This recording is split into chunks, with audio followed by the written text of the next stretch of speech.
नमस्कार, मैं हूं देबांजलि मोइत्रा। लोकसभा चुनाव से पहले ही कांग्रेस बैकफुट पर है और किसी तरह भानुमति का कुनबा बनाकर शक्तिशाली बीजेपी से मुकाबला करने की तैयारी कर रही है। तो वहीं गुजरात में मोदी को पटखनी देने के लिए कांग्रेस रोज रणनीति बना रही है और इसी का नतीजा था कि लोकसभा चुनाव से पहले गुजरात में 4 लोकसभा उम्मीदवारों की घोषणा कर दी। लेकिन मोदी और बीजेपी को गुजरात में लंगड़ी मानने के चक्कर में कांग्रेस खुद ही लंगड़ी हो गई।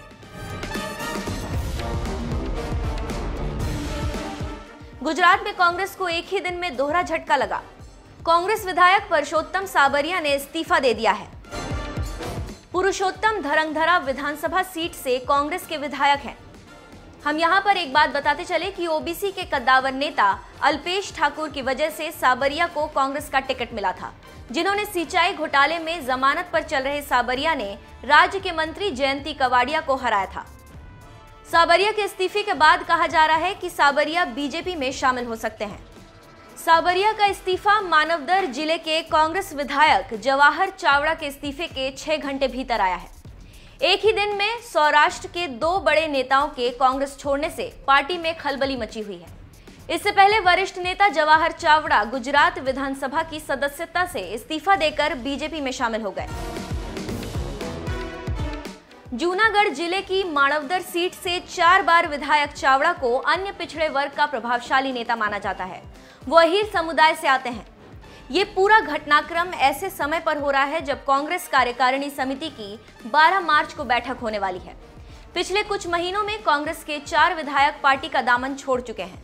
सूत्रों की माने तो कुछ और विधायकों के कांग्रेस से इस्तीफा देके बीजेपी में शामिल होने की संभावना है। पिछले महीने मेहसाणा की ऊंझा सीट से पहली बार विधायक बनी आशा पटेल विधानसभा की सदस्यता से इस्तीफा देकर बीजेपी में शामिल हो गई थी। पिछले साल जुलाई में कांग्रेस के वरिष्ठ विधायक कुंवरजी बावलिया ने विधायकी से इस्तीफा दे दिया था और वो बीजेपी सरकार में कैबिनेट मंत्री बन गए थे।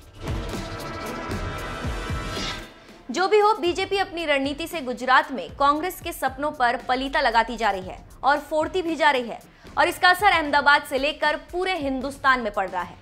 कांग्रेस के दिल्ली मुख्यालय को समझ में ही नहीं आ रहा है कि वो अमित शाह और मोदी का काट कहां से ढूंढ कर लाए। अब देखते हैं कि गुजरात में कांग्रेस अपने विधायकों को बचा पाती है या नहीं, या फिर कांग्रेस के सभी विधायक एक एक करके बीजेपी में इसी तरह जाते रहें और बीजेपी ताली बजाती रहे और कांग्रेस मुंह लटकाए खड़ी रह जाए।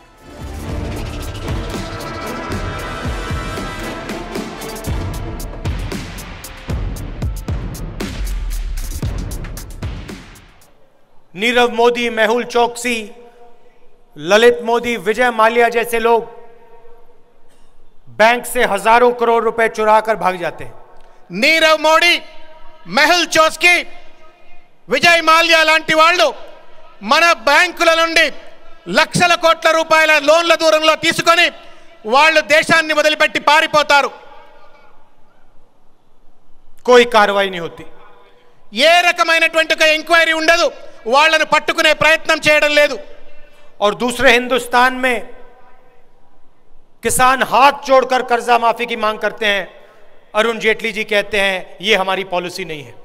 ఇంకొక భాగమైన భారతదేశంలో పేద రైతులు రుణమాఫీ చేయమని చెప్పని చేతులెత్తి నమస్కరించి విజ్ఞప్తి చేస్తున్న అరుణ్ జైట్లీ ఆర్థిక శాఖ మంత్రి మాత్రం వాళ్ళ రుణమాఫీ చేయడానికి మాత్రం ముందుకు రాలేదు।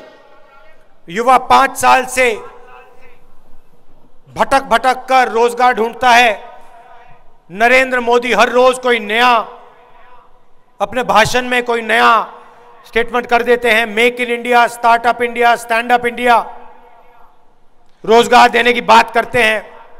భారతదేశంలో ఉన్నటువంటి ఒక నిరుద్యోగులంతా కూడా ఉద్యోగం కావాలని చెప్పని చేతులెత్తి నమస్కరిస్తూ కోరుతున్నప్పటికీ కూడా నరేంద్ర మోడీ మాటలు చెప్తూ make in India, startup India ఇటువంటి మాటలు చెప్తున్నారు, కానీ వారికి ఉద్యోగ కల్పన మాత్రం చేయడం లేదు। कहा था 2 करोड़ युवाओं को रोजगार देंगे, पता लगा 24 घंटे में 450 युवाओं को रोजगार देते हैं। 2 కోట్ల ఉద్యోగాలు ఇస్తానన్నట్టు ఒక పెద్ద మనిషి గంటకు 450 ఉద్యోగాలు ఇవ్వాల్సిన అవసరం ఉండే। लोकसभा में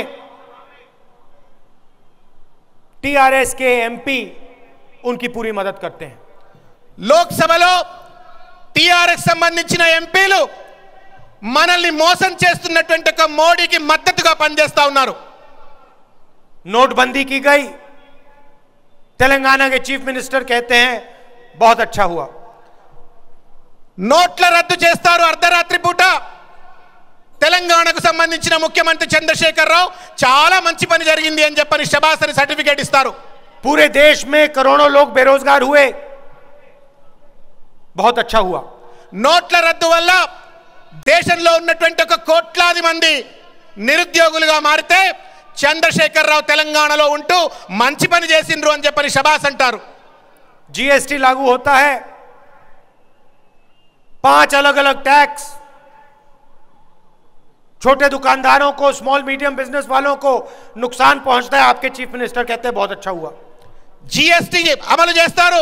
5 రకాలైనటువంటి స్లాబులతో ఒక నష్టపూరితమైనటువంటి జీఎస్టీ అమలు చేస్తే తెలంగాణ ముఖ్యమంత్రి చంద్రశేఖర్ రావు మాత్రం చాలా మంచి పని చేసిండని చెప్పని మోడీకి సర్టిఫికేట్ ఇస్తాడు. जो भी नरेंद्र मोदी जी लोकसभा में, राज्यसभा में करना चाहते थे, वो आपके चीफ मिनिस्टर ने उनको मदद करके दिया. అటు లోక్సభలో కానీ రాజ్యసభలో కానీ నరేంద్ర మోడీ ఏ రకమైనటువంటి దుర్మార్గానికి పాల్పడే ప్రయత్నం చేస్తే కూడా దానికి తెలంగాణ ముఖ్యమంత్రి చంద్రశేఖర్ రావు మద్దతు తెలుపుతా ఉన్నాడు. राफेल हवाई जहाज खरीदने में नरेंद्र मोदी 30,000 करोड़ रुपए चोरी करके अनिल अंबानी को देते हैं. రాఫెల్ విమానాన్ని ఆ యొక్క ప్రాజెక్టులో 1,000 కోట్ల రూపాయల దొంగతనం చేసి అనిల్ అంబానీకి కట్టబెట్టే ప్రయత్నం చేసిండు నరేంద్ర మోడీ. यूपीए की सरकार ने कहा था एचएएल को कॉन्ट्रैक्ट मिलेगा, हिंदुस्तान के युवाओं को रोजगार मिलेगा, राफेल हवाई जहाज हिंदुस्तान में बनाया जाएगा. యూపీఏ ప్రభుత్వం రఫేల్ విమానాన్ని భారత ప్రభుత్వ రంగ సంస్థ అయినటువంటి హెచ్ఏఎల్ మాత్రమే తయారు చేస్తుంది. తద్వారా ఇక్కడ ఉన్నటువంటి ఒక వేలాది మందికి, లక్షలాది మందికి ఉద్యోగాలు లభిస్తాయనే ఒక సంకల్పంతో మనం ప్రణాళిక తయారు చేసుకున్నాం యూపీఏ ప్రభుత్వం. 526 करोड़ रुपए का हवाई जहाज नरेंद्र मोदी ने 1600 करोड़ रुपए में खरीदा. 526 కోట్ల రూపాయలతో తయారు కావలసినటువంటి ఒక రాఫెల్ యుద్ధ విమానాన్ని నరేంద్ర మోడీ 1600 కోట్ల రూపాయలకు పెంచి మనకు నష్టం కలగజేసినాడు. वायुसेना की बात करते हैं, मगर उसी वायुसेना से 30,000 करोड़ रुपए चोरी करते हैं. వాయుసేన పటిష్టం చేస్తా అని చెప్తున్న పెద్ద మనిషి మరో పక్కన 30,000 కోట్ల రూపాయల వాయుసేనకు సంబంధించిన సొమ్మునే దోచుకునే ప్రయత్నం చేసినాడు. अनिल अंबानी ने हवाई जहाज कभी नहीं बनाया. అనిల్ అంబానీ జీవితంలో ఎప్పుడూ కూడా యుద్ధ విమానాన్ని తయారు చేయాల. एचएएल ने मिग हवाई जहाज, सुखोई हवाई जहाज, मिराज हवाई जहाज, जैगुआर हवाई जहाज बनाया.